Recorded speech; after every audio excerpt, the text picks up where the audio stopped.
Thank you, Doug. Hello, everybody. I'd like to thank Doug and Jack Sfax today for hosting the webinar.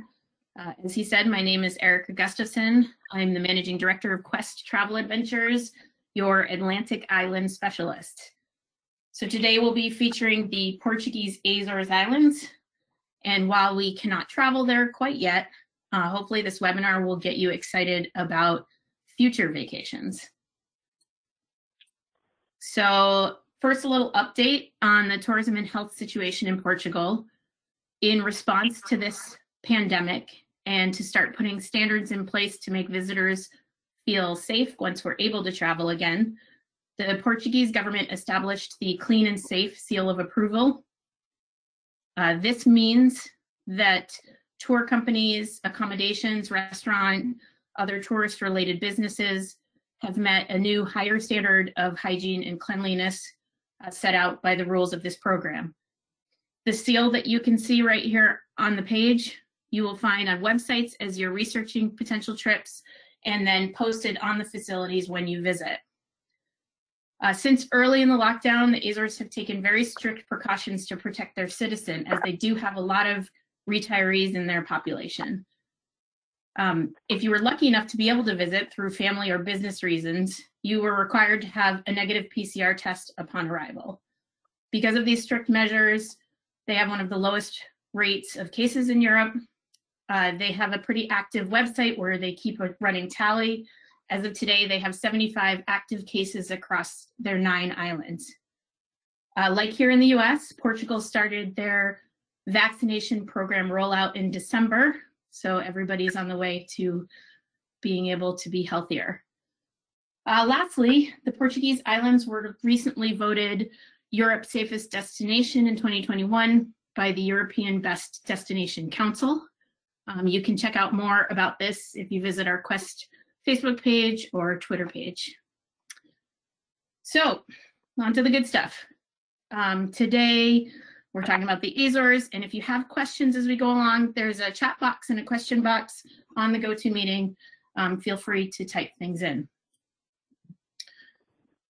So the Portuguese islands are 9 in total, 5 of which are visited a bit more frequently. 4 of them are more rugged, off the beaten path, limited accommodations and services for tourists. The official language is Portuguese, although English is spoken throughout all of the islands, and the official currency is euro. They are located about 900 miles due west of Lisbon. There are international airports on 2 main islands, São Miguel and Terceira, and you'll find nonstop flights into these destinations from Boston year-round, multiple flights daily from mainland Portugal and most other European gateways, whether it's Heathrow or Paris or Frankfurt. To give you an idea of scale and getting around the islands, the distance between the furthest western and the furthest eastern island is about 375 miles. This is important to remember because they're not ferries between all of the islands, so often little puddle jumper flights are the easiest way to get around. So this is a destination of natural beauty. It's an outdoor destination, and it's a place where people go to relax and smell the flowers. The weather is similar to that of North Carolina, but there's never any snow. They do get 4 seasons, with the summer having highs in the 80s, and the winter is having highs in the 50s, a little bit greater chance of rain in the winter. This is an all-year destination. For example, if you have golfer clients and they live somewhere that it snows, this is a great way for them to be able to play in the winter. This photo right here is of the São Miguel coastline. These are volcanically formed islands, so as you can see, a lot of cliffs, not as many beaches. There are some beaches, but not a lot, and there are very few hotels being built on or near the beach. So this is a destination where it's about activity, where it's about being outside, touring around, it's about food, and it's about just relaxing. Probably the most popular activity when visiting the island of São Miguel is to soak in one of the natural geothermal hot springs. This photo here is the Terra Nostra Gardens, and they're magnificent hot springs, one of my favorite places to visit every time I go. Just a little history, a wealthy merchant from Boston became honorary American consul to the Azores in the late 18th century, and he built the house that you can see in this picture. And he officially created the Terra Nostra Gardens, which are 24 acres of public gardens that have been open since it was established. The geothermal hot springs within these botanical gardens are open year-round. Soaking in the water is said to have essential minerals that restore the energy, heal the skin. This water has a really high iron content, so you can see the kind of brownish orange color. Temperature is between 95 and 105 degrees Fahrenheit. And a tour of the gardens and time to dip in these springs is included in many of our tour programs. And if you're on a self-drive package, entrance to the gardens and the hot springs is only €8. And you can rent a towel there for €2, which we do recommend, as this water does leave a slight orange brown residue because of the high mineral content. In Furnas town, right nearby, the sulfur springs are even hotter, and some of the locals have harnessed the heat for boiling corn or cooking food underground in what they call the cozido style. This typical Azorean style is a flavorful combination of meats, vegetables. It can be found in restaurants around the island, and you can even visit where they put the pots of food into the ground. As I mentioned earlier, this is a destination for the active client. This doesn't mean that you have to be athletic, just those who like to be outdoors and explore the outdoors. Canoeing or kayaking on Lake Furnas, where the hot springs are, is a very popular activity. The lake is inside of a long extinct volcanic crater. It has become a haven for migratory birds. So when you're in the middle of the lake on your kayak, it's recommended that you just take a moment to be completely silent. You'll actually be really amazed at how noisy the birds are around you. You can also walk the perimeter of the lake and have a similar experience, as there is a trail that goes around the entire lake. Canyoning and rappelling is something unique that the Azores has to offer, and in San Miguel, it's one of the few places where you can participate at a beginner level, and it's open to all ages. We have sent a lot of people here that have been multi-generation, and this can kind of be accessed. You can make it harder, you can keep it pretty easy. They supply all of the gear, they have guides and maintain a really low guide to guest ratio, lots of detailed instructions. And basically the tour takes you on a walk through the rainforest on the lava-created riverbeds. And then when you get to one of the waterfalls, you rappel down, or sometimes you just jump off the top. It's a really neat activity. And I know a lot of people that have been nervous when they go to participate, and then they come back and they tell me it was the highlight of their trip. Whale and dolphin watching is another activity that's available year-round. The Atlantic Ocean jet stream brings migratory whales of all different species throughout the islands, and there's also pods of bottlenose dolphin that have taken up residency around the islands.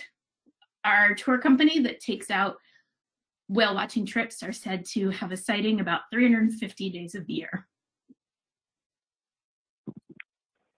Mountain biking or just casual biking is really popular in this area, which is called the Sete Ciudades Parish. There are also some e-bikes.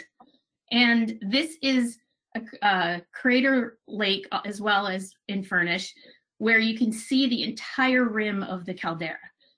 It's considered one of the most photographed spots in the Azores because you can see that entire rim around, and then you can see the ocean on the other side. You can also hike and walk on these trails, so you don't need to have a bike.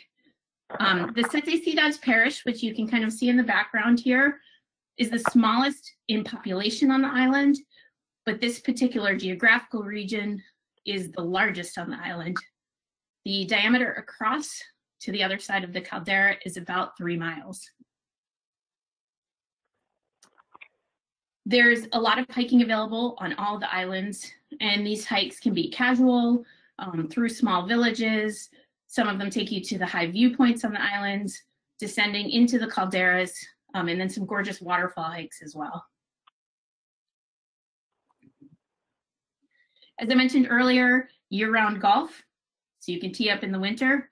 São Miguel Island has 2 18-hole golf courses, and Terceira has 1. And who would have guessed that the Portuguese Azores are a hotspot for your tea lovers? As Chinese settlers passed through the Azores, they cultivated the land and they planted the tea. There are 2 tea plantations on São Miguel, still using traditional style equipment. They're family run, and they've been in operation since the early 1800s. They are open daily for tours, self-guided tours, so it really is a unique experience to be able to come and taste tea at the oldest plantation in Europe. And following in that vein, the Azores is a great spot for your foodie clients. Food in the Azores is a highlight of everyone's trip, and I know a lot of people that have just gone there to eat. It's not expensive to eat on the islands. Most of the produce is grown locally. Obviously, they have access to a lot of seafood, and then cattle is raised on the islands for both beef and dairy production. Cheese, as you see here, is a prominent production and export product. The islands of the Azores represent about 3% of Portugal's total population, but the Azores produce over 50% of all the cheese consumed in the country. Cheese making has been a part of Azorean life since they were settled in the early 1500s, and now across all their islands, they produce over 24 different varieties of cheese. Each island tends to have its specialty. As you can kind of see in this picture, Queso de São Jorge, and São Jorge is one of the islands, and this is their specialty cheese. Pineapple is the #1 export of the Azores, going to countries outside of Portugal. Over 2 million pineapples are exported each year. There are a couple plantations on the main island where you can tour when you're visiting, and you may even be able to taste some of the locally made pineapple liqueur. There are lots of festivals and celebrations in the Azores, depending on what you're looking for. Religious ones like the Festival do Espírito Santo in July, or more traditional ones like the San Joanes Music Festival on the island of Terceira in June. New Year's, which is pictured here, is a big celebration. Everybody takes to the streets, music, food, well past midnight. It's a really neat place for community and festivities. So far I've talked mainly about the island of São Miguel. So I'm going to highlight some of the other islands and things there are to do. Second most visited island in the Azores is Terceira. Here in this picture is the capital city of Angra do Heroísmo, which is a UNESCO World Heritage Site. When settlement began in the Azores in the early 1500s, ships set off to the west from Europe, and they would stop here to refuel. Angra was one of the first towns settled, and it's since become the regional capital. It's responsible for the government of the Azores, as well as the location of the Azorean bishop. Terceira is also one of the few places in the world where you can explore underground lava tubes or lava caves. These caves were formed almost 3,000 years ago when there was a huge eruption kind of forming the island itself. And as the lava flow hardened, there were giant air bubbles that were left in the lava. The caves Algar do Ravo lava tubes are about 300 feet long. There are stairs and walkways to explore kind of the first portion of it. But you get some really unique pictures as you're quite deep underground looking up at the world. For any of your geology lovers, this is certainly a highlight. On to Faial Island and the Marina of Horta town. It's the busiest in the Azores archipelago. It has long been a stop for shipping vessels, yachts, to refuel, pick up additional crew and supplies. What you see here on the marina's walls and walkways are paintings created by visiting sailors over the years. Their wishes, prayers for safe journeys, telling about the boat, the crew. It's kind of a naturally formed museum of sorts. Really beautiful, adds to the marina itself. Horta town is also where you can catch a daily ferry over to Pico Island. And you see in the background here Mount Pico. This is one of the few ferries in the Azores between islands that runs every day year-round. It only takes about 35 minutes. So the most recent volcanic activity in the archipelago is on Faial Island. If you're interested in geology, this is a great place to visit as it's considered a, quote, new crater. It's only about 65 years old, and there's a very popular hike to descend into the crater so you can see the different levels formed as you get closer and closer to what's now the base. As you can see, it's perfectly safe for tourists. It's a really neat place to kind of understand formation of the islands. So back to Pico Island, just across the bay from Faial Island. It is the home to Pico Mountain. Pico Mountain is the highest mountain in Portugal. A lot of people will travel to Pico to summit Mount Pico. You do need a permit, but you can also do hiking on some of the great volcanic trails around the mountain. Pico Island is also where most of the whaling in the Azores community was formerly done. There's a really great museum there paying homage to the whaler community and talks a lot about the type of whales that migrate through the Azores. It also has a cheese factory that's open to visitors, as well as a small vineyard where you can taste wines and have lunch. The white wine out of Pico is considered really unique because of the volcanic terrain that the grapes are grown in. The thing to know about Pico is that it's a little bit of a less built up island. If you decide to visit Pico, it's best to book a small tour as transportation around the island is really limited. If you're staying on Pico proper, it's best to rent a car, but it's important to note that there are no automatic car rentals available on the island. Most people will do a trip to Pico as a day tour from Faial Island, where we can provide services of the ferry across, a full day tour on the island with lunch, and then bring you back on a ferry to enjoy the sunset. The last island that I'm going to talk about here is Santa Maria. This is actually a view of Santa Maria, which you see in the background, from San Miguel Island. So it's relatively close. In the summer, the ferry takes 2.5 hours. The ferry does not run in the winter, but is easily accessible by a short flight. Santa Maria is called the Island of the Sun, as it's the furthest east and south, and therefore it gets the most sunlight. It's the only island in the Azores archipelago with golden sand beach, but it has very little development. So there's no, again, hotel on the beach or even near the beach. It can be done, like I said, as a day tour in the summer by ferry or year-round in flights. Although in the off-season, there isn't much to do.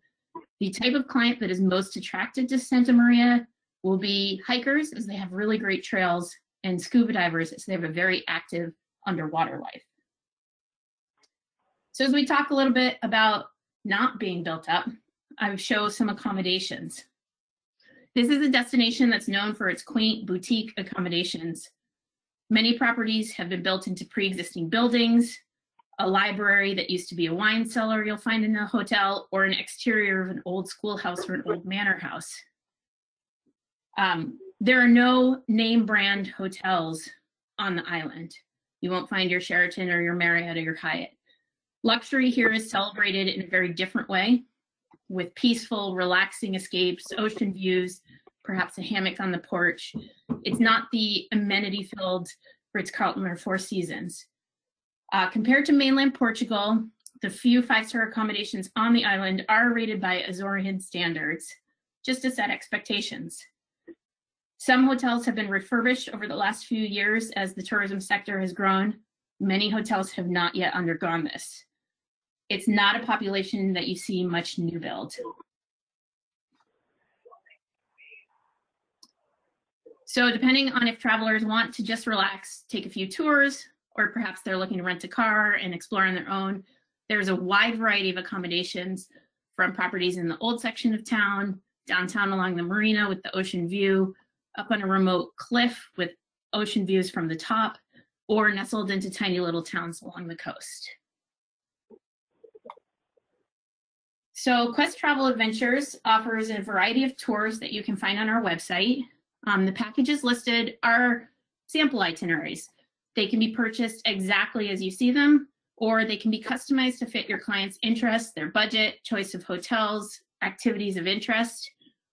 Our tours operate year-round and can start on any day of the year, excluding a few select holidays in the destination.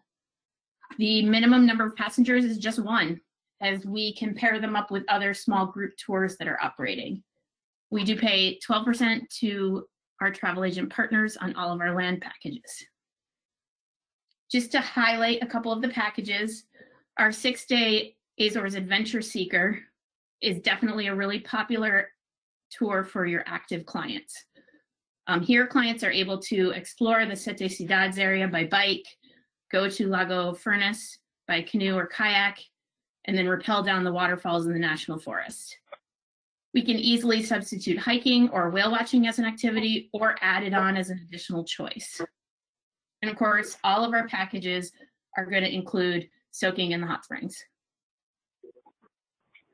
The 8-day Best of the Azores combines the highlights of the two main islands of São Miguel and Terceira. And a trip to the Azores like this can easily be combined with a stop in mainland Portugal. We have some tours exploring the cities of Porto and Lisbon. Sometimes, depending on where your client is coming from, if they're East Coast, it might be easier just to take the 4.5-hour flight to the Azores and back. Other times, there are really nice direct flights into Lisbon, and then they can backtrack to the Azores. So Quest Travel Adventures was established 8 years ago to fill a gap in the offerings from U.S. tour operators to destinations like the Azores and other Atlantic islands. We are one of the few tour operators offering customized FIT packages to the Azores and paying travel agent commission. We also represent other Atlantic islands like the Portuguese island of Madeira, the Spanish Canary Islands, and the Cabo Verde archipelago. So with that, giving you kind of a taste of the highlights, I'm going to open it up to some questions or other things that you'd like to know. All right. Fantastic, Erica. Thank you for that presentation. I think the Azores are one of the lesser known off the beaten path type destinations, which apparently is what people are going to be looking for post-COVID. So I think this was a very timely session. Let me see here what we have for questions.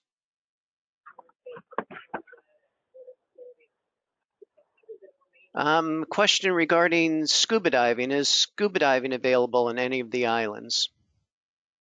Sure. Scuba diving is actually available on almost every island, depending on the level of certification of the clients.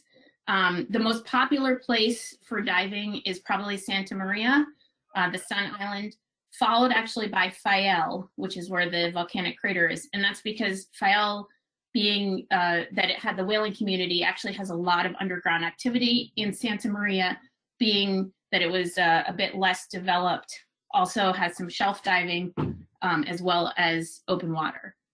I'm just going to go quickly to, whoops.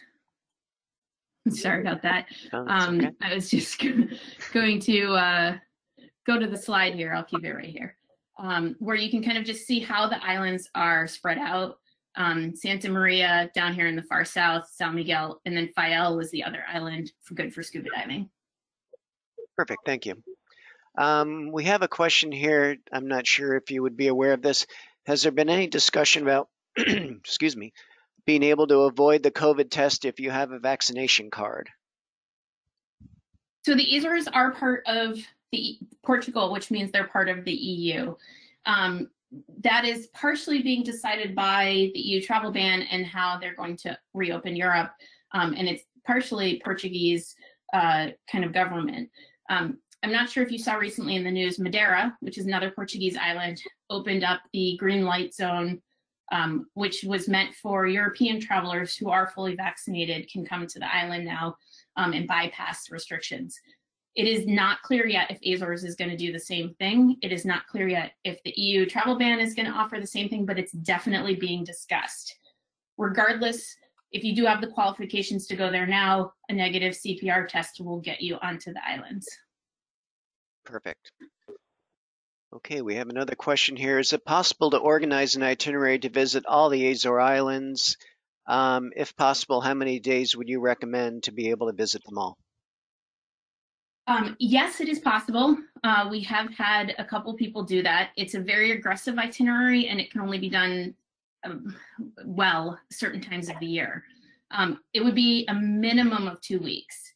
And the reason for this is islands like Corvo and Flores that you see all the way in the western group here are much more remote. There are only a few places where we can put tourists. Similar to how I talked about Pico as a day trip from Faial, Corvo would be a day trip from Flores. There are no ferries between it, so everything is half a day in terms of transit getting there with flights. So it is possible to visit all islands. I would probably want to discuss with the traveler what most interested them, because as you try to visit every island, you almost lose out a little bit on the highlights of the individual islands because there's so much to do. While I say 2 weeks can take you to all the islands, we've had some clients come and spend 2 weeks just on San Miguel Island. So there's never a lack of activity to do. And again, whether it's relaxing or whether it's being active, whether it's lying on the beach, going into the lava, swimming in the lava pools created by the lava flow, there's always something to do. All right. And which month is the best month to travel to the Azores? Or which season, maybe? Sure. There's definitely a little bit of personal preference on that. My favorite month of the year to visit the Azores is May, and that's definitely my personal opinion. I think that the spring has really hit the Azores. Everything is starting to be in bloom, and the weather is really nice. You tend to get during the day like low to mid 70s, so you're never really hot, lots of sunshine. Official summer starts in the Azores on June 1st, and the Azores are a very popular vacation destination for the Portuguese. So as you get further into the summer, July and August, you get a lot of local Portuguese visitors. So August is the most heavily touristed time of year in the Azores. It has the warmest weather, highs usually in the high 80s. It's also the most expensive time of the year to visit the Azores because they know that's when the most tourists are there, so the hotels can raise the prices. If it was me personally, I would either go in May right before the high tourist season starts, or hit the second half of September and into the beginning of October. You'll still have really nice weather, and you'll get just a little bit less people. Okay, fantastic. Let's see. That looks like it is it for questions. Excellent. Yeah. Well, Erica, thank you very much for that presentation. Just a reminder to everybody that this webinar is being recorded. We will send you a link. It will also be on our website, which is jacksfax.com, underneath the Advisor Resources tool. And with that, Erica, I will give you the last word here. Sure thing. It's been a pleasure talking to you today. We do have services on all islands, and I'm happy to continue this conversation offline if people have specific questions or specific clients that they'd like to talk about itineraries. Everything we do is customized, and it's a really fun destination. All of our destinations are really fun. So definitely give us a call, shoot us an email, visit our website. Whatever you're kind of thinking of or whatever you think you're most interested in, I'm sure we can do it for you. That sounds great. Erica, again, thank you. And travel professionals, thank you for joining us today. Have a wonderful afternoon, and we'll see you next time. Goodbye for now. Thank you, Doug. Thank you.